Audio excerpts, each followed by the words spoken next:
Hello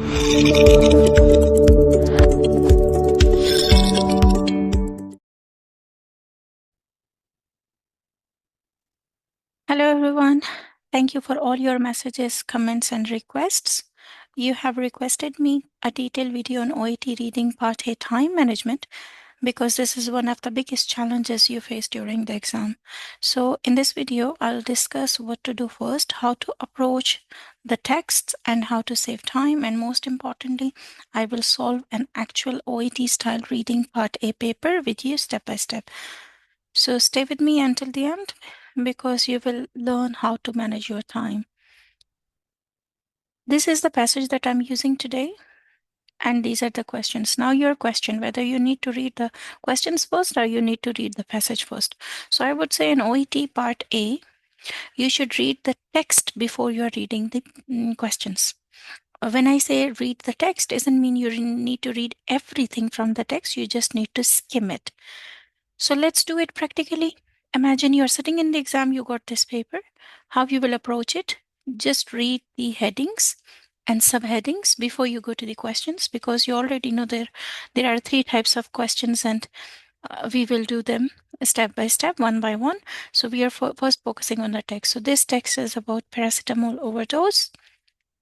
Read only the headings and the subheadings and highlight them like this. For example, the first passage, text A, will say something about warning and precautions. Special warning and precautions were used.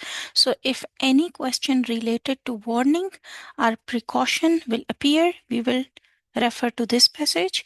If anything related to interactions with other medicinal products and other forms of interaction, so if anything about medicinal products, so there are some medicine names given.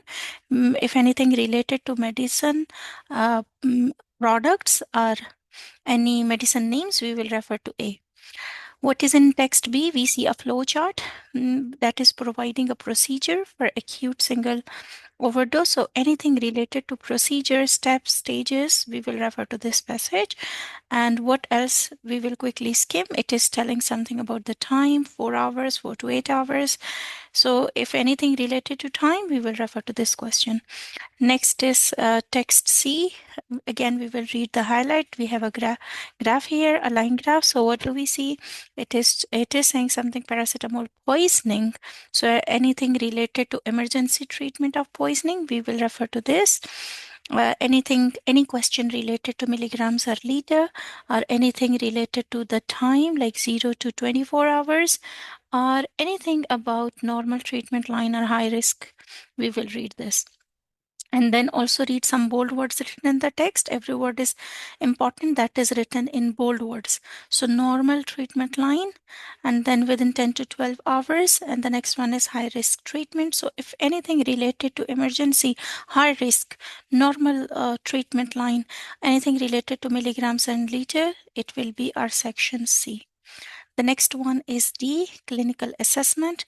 So anything related to clinical assessment, we will refer to this, or anything related to the history of the patient, we will refer to text D. That's it. Now we will go to the questions. Questions 1 to 7. We won't be reading the passage over and over. Now whatever we have read already, this is more than enough. Let's read the questions. In which text you can find the information about the various symptoms of patients who have taken too much paracetamol. So this is about the symptoms of patients who have taken. It means the patient has already consumed it. So how do we know that the patient has already consumed too much paracetamol? When the patient comes in clinical assessment, then only we can know about it. So this was in section D, where they have given the clinical assessment. Next one is the precise levels. Precise level means there is an exact number of paracetamol in blood which require urgent intervention. So something related to emergency, we said we will be referring to section C, because we had a graph here in section C, text C, that was showing us emergency treatment. Next is the steps to be taken. So steps means stages, procedure. When treating paracetamol overdose patients, so steps or procedure was given in our text B. Next is whether paracetamol overdose was intentional. How do we know that paracetamol overdose was intentional? When the patient is in clinical assessment, then only we can know whether he has this was intentional or unintentional. So clinical assessment is our section D. The number of products. So something about products containing paracetamol. Remember we read one passage about other medicinal products or items that was given in our A. So let me take you back to A. So you see other medicinal products and other forms of interaction. So wherever you get doubt, you can go back and quickly skim again. What to do? That means what steps could be taken if there are no details available about the time of the overdose.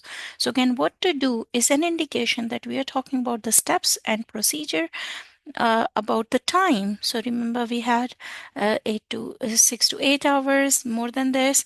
So anything about the time and procedure or the steps was given in our text B. So we'll say this was A about the products, this is B about the procedure. And finally, dealing with paracetamol overdose patients who have not received adequate nutrition. Now, this nutrition word we haven't seen so far, but how to deal with the paracetamol overdose patient. So seem like maybe an emergency condition. So just to confirm whether this is really in C or not, we will just search this. So I'm taking you back. Remember D, C, B, D, A, B, and C. This is what I have selected. I'm going to section C just to confirm if C is I'll be just removing my drawings, but we'll keep the answers in mind. So taking here and searching is like skimming and scanning. We search anything about nourishment, you see, or who are malnourished. So it means this is for sure given in text C. So that answer is also confirmed now that that was C. Now we'll cross check the answers from the answer key, but before that, let me revise. I said what will be our answer number one, various symptoms. I'm just revising what we have done so far. Symptoms about the patient who has taken, we will know when the person is in clinical assessment. Precise level is given in the graph, and then procedure was given in B, and whether it was intentional or not, that was given in D. Items, products was given in A.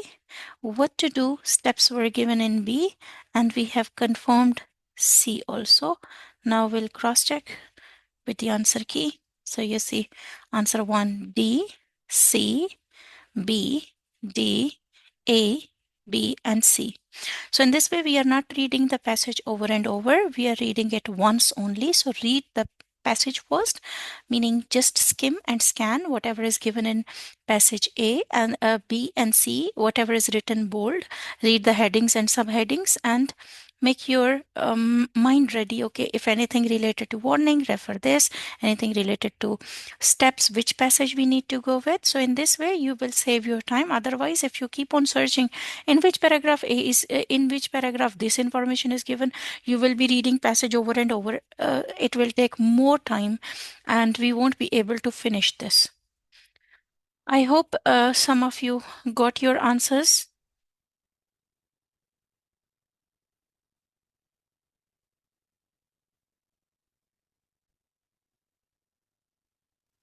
Thank you for watching, and let me know in the comments what OET topic you would like me to cover in my next video.